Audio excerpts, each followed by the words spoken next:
Welcome back to Mountain Mornings. The Colorado Avalanche Information Center is urging people to check the avalanche forecast before heading out to avoid slopes that could trigger an avalanche. We have the latest on the conditions. Good morning. Joining us this morning is Brian Lazar, the Deputy Director for the Colorado Avalanche Information Center. Good morning, Brian. Good morning. Thanks for having me. So, Brian, what's the outlook for avalanches this coming week? Well, we've got a couple overlying problems. And so the big one, the one that's going to be the most obvious, the easiest to see, the easiest to anticipate, is we've got some gradually warming temperatures kind of through this week, which shouldn't cause much of a concern because we are getting good, solid nighttime freezes. So we're not too worried about wet avalanche activity through the middle of this week. Come Thursday, we do have a storm that's coming in.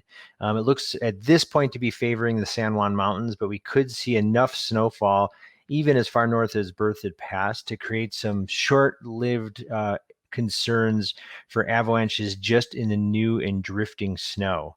And so that's going to rise up on Thursday a little bit. So we might see a little uptick in avalanche danger. And then it's followed by another period of high pressure and really warm temperatures on Friday. And so what we're likely to see with warm temperatures and ample sunshine on Friday is all of that new snow is going to get wet and shed off. And it wouldn't be surprising to see a wet avalanche cycle of some generally small avalanches. But small avalanches can still be a problem if they push you into, consequential terrain, like, in really steep rocky terrain or into gullies or into trees or over rock bands, things like that. So that's the near-term problem associated with this incoming storm. In the background, we've got this persistent slab avalanche problem, which is essentially stiff layers of snow resting on weak layers that formed earlier in the season. And that situation is trending into a low probability, high consequence type of regime. So in other words, you're not getting obvious signs of instability. The snowpack is not screaming at you.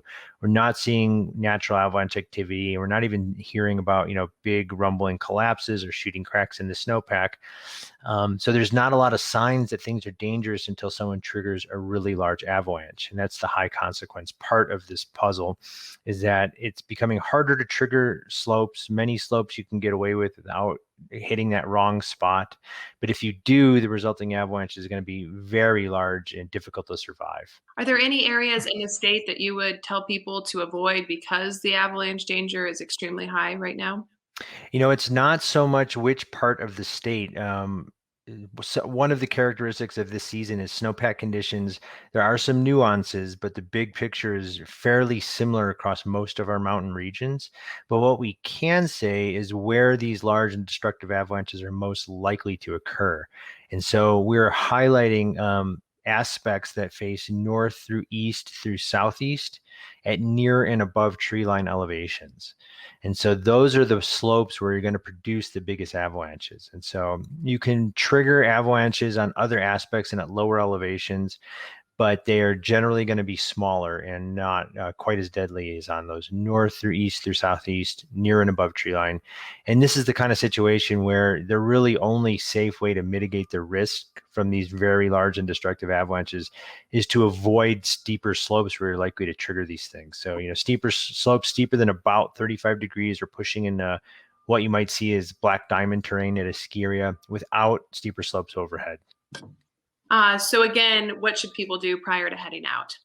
Well, they make sure they check the forecast. If you're getting ready to head out this weekend, the one thing to keep an eye on, the more dynamic part of this puzzle, is what's going to happen with the storm on Thursday and Friday. So check the forecast on Thursday and Friday before you're heading into the weekend, so that you can see how much new storm snow we're dealing with and what kind of storms instabilities we're dealing with, and then anticipate wet avalanches going into Friday.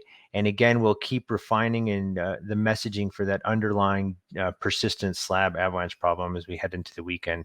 So just check the forecast and be aware for fairly dynamic conditions Thursday and Friday. Well, thank you so much, Brian, for joining us. Hey, thanks again for having me.